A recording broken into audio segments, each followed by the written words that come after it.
Your doctor has recommended that you have surgery to repair a torn rotator cuff. But what does that actually mean? Rotator cuff is the term given to describe a group of 4 tendons that work together to support and stabilize the shoulder joint. Each tendon connects muscle to bone.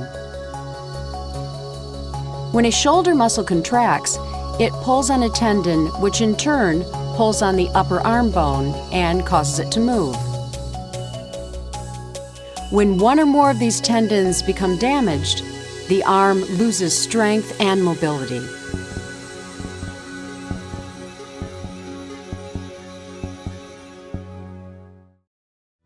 After you are unconscious, your doctor will make a vertical incision on your shoulder. Skin and other tissue will be pulled back in order to expose the shoulder's muscles.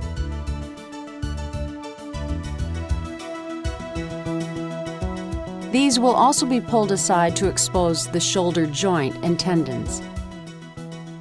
Under the deltoid muscle lies the bursa, a protective sac that prevents the rotator cuff's tendons and the shoulder muscles from rubbing against each other.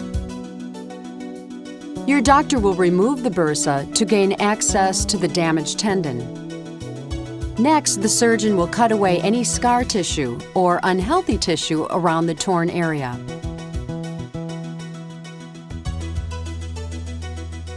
Using sutures, the tear can now be repaired.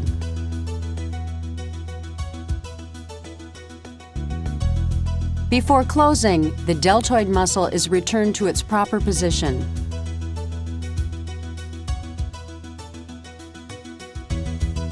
And the skin is rejoined and sutured.